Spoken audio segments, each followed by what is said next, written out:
और इस वक्त बड़ी खबर आ रही है केंद्रीय मंत्री गिरिराज सिंह के बयान से जुड़ी हुई। बिहार में नीतीश और मोदी ही चेहरा है। गिरिराज सिंह ये कह रहे हैं जनता नीतीश और मोदी को जानती है, बीजेपी को फील गुड से दूर रहना चाहिए। गिरिराज सिंह ये कह रहे हैं कि बीजेपी को ऐसे किसी भी सोच से दूर रहने की जरूरत है। एक तरीके से बताकर चला जा रहा है कि गिरिराज सिंह संभवतः इस बात से नाराज भी हैं कि सीट शेयरिंग में उनकी भागीदारी नहीं हुई। बीजेपी को अपने कार्यकर्ताओं की आवाज सुननी चाहिए, गिरिराज सिंह ये कह रहे हैं। अब सवाल ये उठता है कि गिरिराज सिंह के इस बयान के मायने क्या है? क्या गिरिराज सिंह नाराजगी जाहिर कर रहे हैं, अपनी नाखुशी दिखा रहे हैं? कार्यकर्ताओं की आवाज सुननी चाहिए बीजेपी को, तो क्या कार्यकर्ताओं की आवाज को बीजेपी नहीं सुन रही है? क्या टिकट बंटवारे को लेकर जो चर्चाएं चल रही है कि गिरिराज सिंह नाराज चल रहे हैं कि उन्हें सीट शेयरिंग से लेकर उम्मीदवारों के चयन में कोई भागीदारी नहीं देने का मौका मिला,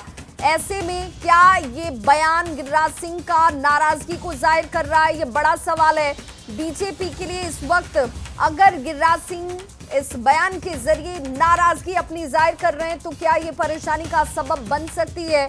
इस वक्त सीट शेयरिंग को लेकर जहां एक तरीके से ज्वाइंट प्रेस कॉन्फ्रेंस का इंतजार किया जा रहा था, उस बीच वो टलने की खबर एक तरीके से बड़ा मैसेज दे रही है कि सब कुछ अंदर क्या ठीक नहीं है, क्या उम्मीदवारों को लेकर अभी तक तस्वीर साफ नहीं हो पाई है।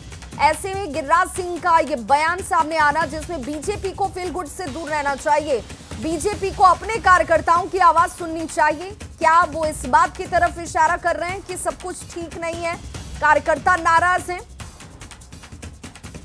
और संवाददाता शैलेंद्र हमारे साथ इस वक्त इस बड़ी खबर पर पटना से जुड़ गए हैं। शैलेंद्र, गिरिराज सिंह के इस बयान को किस लिहाज से देखा जाए, क्योंकि कहा तो ये भी जा रहा है कि सीट शेयरिंग से लेकर उम्मीदवारों के चयन तक गिरिराज सिंह की कोई भूमिका रही नहीं, इस बाबत भी वो नाराज हैं। देखिए, जहां तक भूमिका की बात है तो जब पहली बैठक हुई थी उसमें गिरिराज सिंह थे, लेकिन उसके बाद जब कोर ग्रुप और कोर कमेटी की बैठक हुई तो उस बैठक से गिरिराज सिंह को दूर कर दिया गया और कहीं न कहीं इस बात को लेकर के भी नाराजगी है।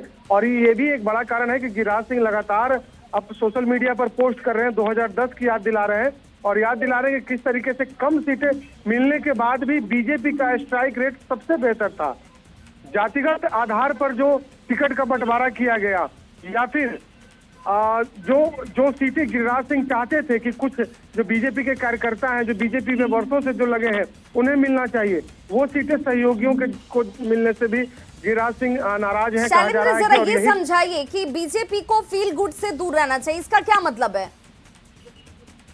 वाकई उन्होंने साफ तौर पर कहा कि बीजेपी को भी फील गुड से दूर रहना चाहिए, क्योंकि आज की जो परिस्थिति है उस परिस्थिति में आपको अपने कार्यकर्ताओं की बात करनी होगी, सिर्फ नेताओं की बात नहीं करनी होगी। तो जब कुनबा बढ़ेगा शैलेंद्र, जब कुनबा बढ़ेगा, परिवार में सदस्य बढ़ेंगे तो चीजें बटेंगी, आपके हिस्से में त्याग वाली जगह ज्यादा होगी। और एक और बड़ी खबर, गिरिराज सिंह का पोस्ट जिसकी चर्चा आप भी कर रहे हैं, उनकी तरफ से एक्स पर एक पोस्ट किया गया और लिखा गया कि ये होता है असली स्ट्राइक रेट। आज मजबूत सीट लेकर स्ट्राइक रेट का झुनझुना बजा रहे हैं। 2010 के बिहार चुनाव में एनडीए ने रचा था इतिहास, 243 में से जीती 206 सीटें, जेडीयू ने 141 में से 115 सीटें जीती। स्ट्राइक रेट 81% बीजेपी ने हासिल किया था, 102 में से 91 सीटें जीतकर स्ट्राइक रेट 89%। इतनी प्रचंड जीत बिहार की राजनीति में फिर कभी नहीं दोहराई गई। तब भी धर्मेंद्र प्रधान जी प्रभारी थे और आज भी धर्मेंद्र प्रधान ही प्रभारी हैं।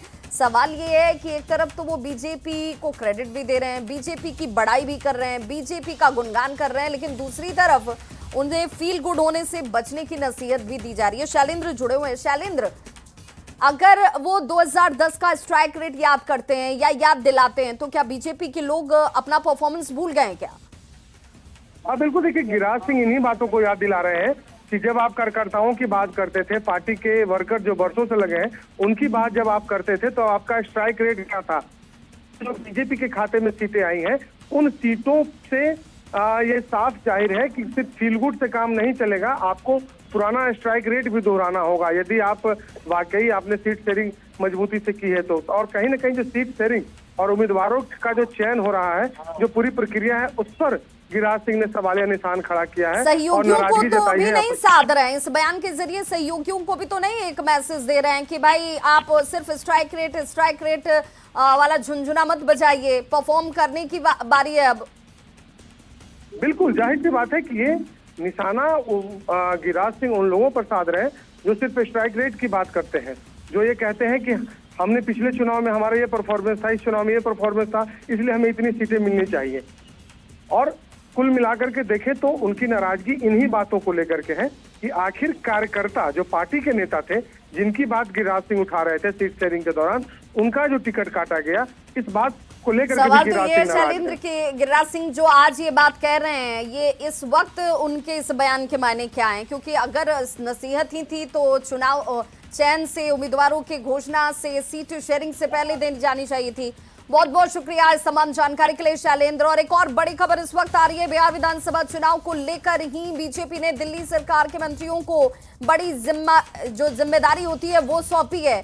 दिल्ली सरकार के मंत्रियों का बिहार पहुंचने का सिलसिला अब शुरू हो चुका है। दिल्ली सरकार के परिवहन और स्वास्थ्य मंत्री जो हैं पंकज सिंह, वो बिहार पहुंचे हुए हैं। दिल्ली सरकार के मंत्री कपिल मिश्रा भी कल बिहार पहुंचने वाले हैं।